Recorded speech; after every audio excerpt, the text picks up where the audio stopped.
Senhor presidente, senhoras e senhores deputados, em pleno século XXI, onde se vive o fastígio da técnica e as relações globais ditam o ritmo da vida em todos os rincões do planeta, a Paraíba ainda não sabe onde ancorar o seu processo de abertura para o mundo. Se a internet, o Facebook e o Google nos aproximaram de europeus e asiáticos, o nosso porto ainda está a oceanos de distância de Antuérpia, Hamburgo ou Hong Kong. Não é por acaso, portanto, que em que pese a sua boa distribuição espacial, sua localização estratégica e a determinação de seus empreendedores, a Paraíba ainda exporte tão pouco. Infelizmente, senhor presidente, nenhuma dessas informações é nova, e com elas não descobriremos um novo caminho para as Índias. Mas tal constatação soa como alarme. Ou se toma uma atitude já, ou a Paraíba perde o barco da história.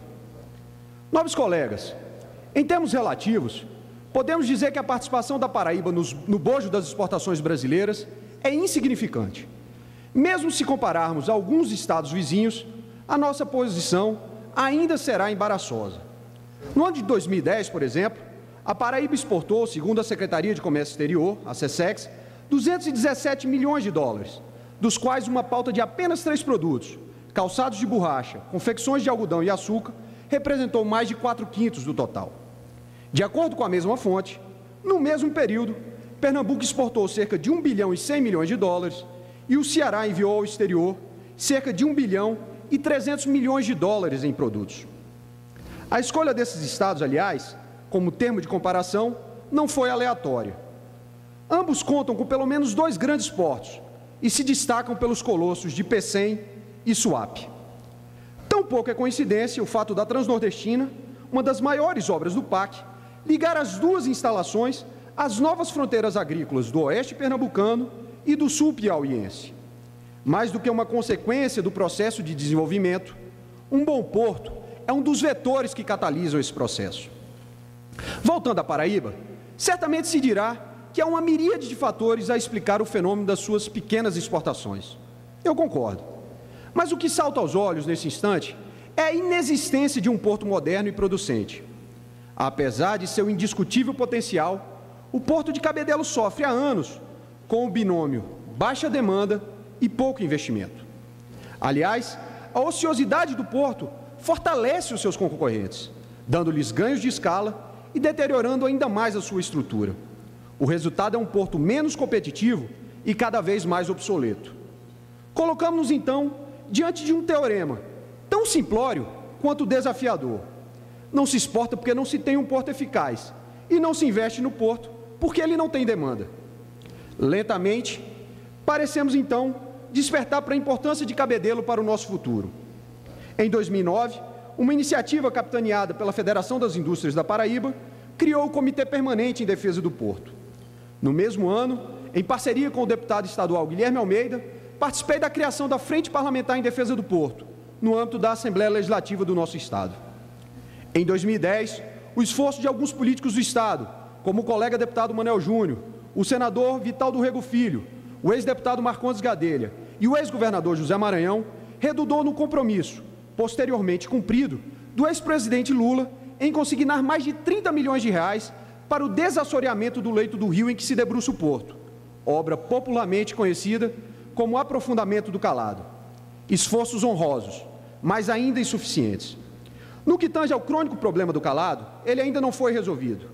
Mesmo com a benevolência da capitania dos portos local, a aproximação de navios que hoje são considerados de porte mediano é inviável em momentos em que a distância entre a superfície e o piso é de menos de 8 metros.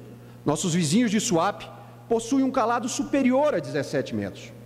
Apesar do esforço do presidente Lula, a obra não foi executada a contento, faltando derrocar uma grande pedra localizada no centro do canal de aproximação. Precisamos de mais recursos para este fim e temos certeza de que não estamos pedindo muito. Aliás, vamos pedir mais. Uma vez minorado o problema do calado, será hora de investir em terra. Como bem lembrou o senador Vital do Rego Filho, em seminal discurso na Câmara Alta do Congresso, há poucos meses, é de 300 milhões de reais o volume de recursos que necessitamos para modernizar o povo. Para concluir, senhor presidente, somente investimentos maciços poderão modernizar o Porto de Cabedelo e fazer com que ele gere demanda. A lógica inversa é simplesmente inexequível em uma economia que produz navios cada vez maiores e mais funcionais. A tese que defendo, senhor presidente, de que os investimentos gerarão movimento, é a mesma que faz com que o Panamá tenha iniciado em 2007 o alargamento e o aprofundamento de seu famoso canal, para que em 2014 ele possa comportar navios que carreguem até 12 mil contêineres. Hoje o canal permite a passagem de embarcações que levam cerca de 5 mil. 7 anos de esforços para décadas de muita riqueza. Para os brasileiros de outras regiões, pode soar estranho o pleito de modernização e ampliação de um porto que em linha reta está a apenas cerca de 100 quilômetros de Recife e Suape. Respondo em letras garrafais. Não é. A prática em outras regiões do mundo mostra que não há incompatibilidade. Peço, conceder 1 minuto apenas, senhor presidente. Para se ter uma ideia, os 2 maiores portos dos Estados Unidos, Los Angeles e Long Beach, são separados por apenas uma cerca.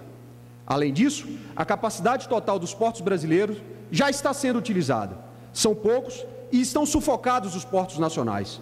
Portanto, uma nova estrutura serviria a toda a nação. A pergunta que fazemos então é: por que não na Paraíba? Onde está escrito que não temos direito a uma grande obra estruturante? A bancada da Paraíba neste Congresso fechou questão com esta bandeira. O presidente da Assembleia Legislativa da Paraíba e seu colegiado também. Não houve manifestação do governo do Estado, mas não consigo crer que não cerrariam fileiras nessa luta. A batalha é de todos os paraibanos. Senhor presidente, a Paraíba tem um litoral de águas plácidas e transparentes.